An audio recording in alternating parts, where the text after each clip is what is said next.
അസ്സലാമു അലൈക്കും വറഹ്മത്തുള്ളാഹി വബറകാതുഹു. പ്രിയമുള്ള സഹോദരന്മാരെ, സുഹൃത്തുക്കളെ, സംസാരിക്കുന്നത് അബ്ദുൽ ഹക്കീം അഷ്റഫി കോട്ടക്കലാണ്. എന്റെ പ്രിയ കൂട്ടുകാരൻ.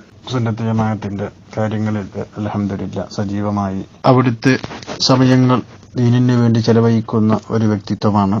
അതുകൊണ്ട് എന്റെ പ്രിയപ്പെട്ട മുഅ്മിനീങ്ങളോട് മുഅ്മിനാത്തുകളോട് ഓർമ്മപ്പെടുത്തുന്നു, അദ്ദേഹത്തിന്റെ മകളുടെ വിവാഹം കഴിഞ്ഞു.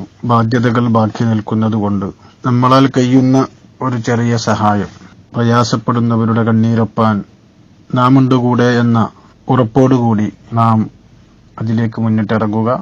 അള്ളാഹു തൗഫീഖ് നൽകട്ടെ. ഏത് പ്രയാസങ്ങൾ അനുഭവിക്കുന്ന ആളുകൾക്കും അവരുടെ പ്രയാസങ്ങൾ എന്താണെന്ന് കേൾക്കാമെങ്കിലും നാം ഒരു മനസ്സ് കാണിച്ചാൽ അത് വലിയൊരു പ്രതിഫലമാണ്. അതുകൊണ്ട് എന്റെ പ്രിയ മുഹിബീങ്ങളോട്, നിങ്ങളാൽ കഴിയുന്നത് 10 രൂപയാണെങ്കിൽ ആ ഒരു 10 രൂപ ബഹുമാനപ്പെട്ട മുജീബ് ഉസ്താദിന്റെ അക്കൗണ്ടിലേക്ക് നിങ്ങൾ എത്തിച്ചു കൊടുക്കണം. അവർക്ക് നിങ്ങൾക്ക് പകരം നൽകാൻ കഴിയുന്നത് ദുആ മാത്രമാണ്. ഇൻഷാ അല്ലാഹ് മരിക്കുന്നത് വരെ നിങ്ങൾക്ക് എപ്പോഴും അവിടെയൊക്കെ ദുആ ഉണ്ടാവും. നിങ്ങൾ നൽകുന്ന സ്വാലിഹായ സ്വതക്ക അള്ളാഹു നാളെ ദുനിയാവിലും ആഖിറത്തിലും വലിയ ഫലമുള്ള സ്വതക്കയായി അള്ളാഹു കബൂൽ ചെയ്യട്ടെ. അള്ളാഹു തആല അതിന്റെ ബറക്കത്ത് കൊണ്ട് എല്ലാവിധ ആഫത്ത് മുസീബത്തുകളിൽ നിന്നൊക്കെ അള്ളാഹു നമ്മളെ കാക്കട്ടെ. അതുകൊണ്ട് അള്ളാഹു നമ്മുടെ ജീവിതത്തിലും ആയുസ്സിലും ജോലിയിലും സമ്പത്തിലൊക്കെ അള്ളാഹു വലിയ ബറക്കത്ത് അള്ളാഹു ഏറ്റിത്തരട്ടെ എന്ന് പ്രാർത്ഥിച്ച് ദുആ വസിയത്തോടെ അബ്ദുൽ ഹക്കീം അഷ്റഫി അഭ്യർത്ഥിക്കുന്നു. അസ്സലാമു അലൈക്കും. കേന്ദ്ര ഗവൺമെന്റിന്റെ ഭാഗത്തു നിന്ന് അത്തരമൊരു നീക്കം നടത്തി അതിനൊരു ശുഭസൂചന വരുന്നു എന്ന് കേൾക്കുമ്പോഴേ കൂടനെ പറയാ, ഇതോ ഞങ്ങളെ ഓഫീസിൽ നിന്ന് വിവരം കിട്ടിയിട്ടുണ്ട്, ആയതുകൊണ്ട് ഇതാ റദ്ദാക്കിയിരിക്കുന്നു. ഇന്ന് രാവിലെ വാർത്ത വന്നു, അങ്ങനെ ഒരു വിഷയം തന്നെ ഇല്ല, കേന്ദ്ര ഗവൺമെന്റ് അതിനെ തള്ളിക്കളയുന്നു. കഴിഞ്ഞില്ലേ? അസ്സലാമു അലൈക്കും വറഹ്മത്തുള്ളാഹി വബറകാതുഹു. പ്രിയപ്പെട്ട സുഹൃത്തുക്കളെ, ഹജ്ജ് കമ്മിറ്റി ചെയർമാൻ ഹുസൈൻ സഖാഫി ചുള്ളിക്കോടാണ് സംസാരിക്കുന്നത്. അൽഹംദുലില്ലാ നമുക്ക് വളരെ വലിയ ഒരു സന്തോഷ വാർത്തയുമായിട്ടാണ് ഞാൻ ഇപ്പോൾ ഈ ഓഡിയോയിൽ വന്നത്.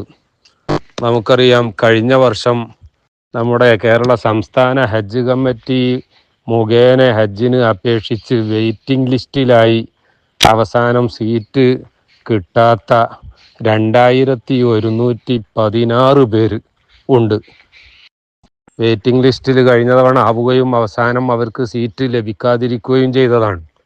ആ വെയിറ്റിംഗ് ലിസ്റ്റിലായ 2116 ഹാജിമാര് ഇത്തവണ അപേക്ഷിക്കുകയാണെങ്കിൽ അവർക്ക് പ്രത്യേക പരിഗണനയും മുൻഗണനയും നൽകണമെന്ന് നമ്മുടെ സംസ്ഥാന ഗവൺമെന്റിലെ ഹജ്ജ് കാര്യങ്ങളുടെ ചുമതലയുള്ള മിനിസ്റ്റർ അബ്ദുറഹ്മാൻ മിനിസ്റ്റർ അവർകൾ പ്രത്യേകം തന്നെ അപേക്ഷിച്ചിരുന്നു.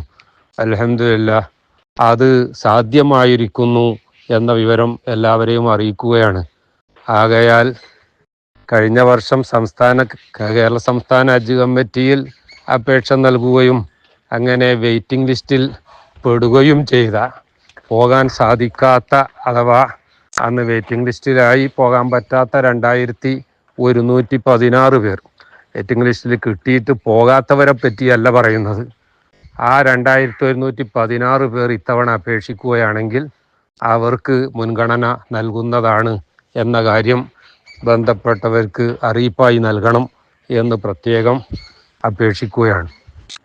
രണ്ടാമതൊരു കാര്യം, നമ്മുടെ ഹജ്ജ് അപേക്ഷകൾ സമർപ്പിക്കുന്നതുമായി ബന്ധപ്പെട്ട് ടെക്നിക്കലായി പല ഇഷ്യൂസും ഉണ്ടായിരുന്നു. അവ പരിഹരിക്കണം എന്നും ബഹുമാനപ്പെട്ട മിനിസ്റ്റർ അവർകളും നമ്മുടെ കേരള സംസ്ഥാന ഹജ്ജ് കമ്മിറ്റിയും ആവശ്യപ്പെട്ടിരുന്നു.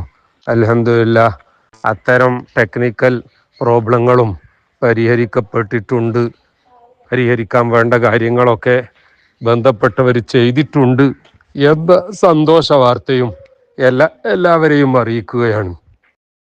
2026 ഹജ്ജ് അല്ലാഹു തആല വളരെ സന്തോഷത്തിലും സുഖമായി പൂർത്തിയാക്കാൻ തിരഞ്ഞെടുക്കപ്പെടുന്ന എല്ലാവർക്കും തൗഫീഖ് നൽകുമാറാവട്ടെ എന്ന് പ്രത്യേകം ദുആ ചെയ്യുകയാണ്.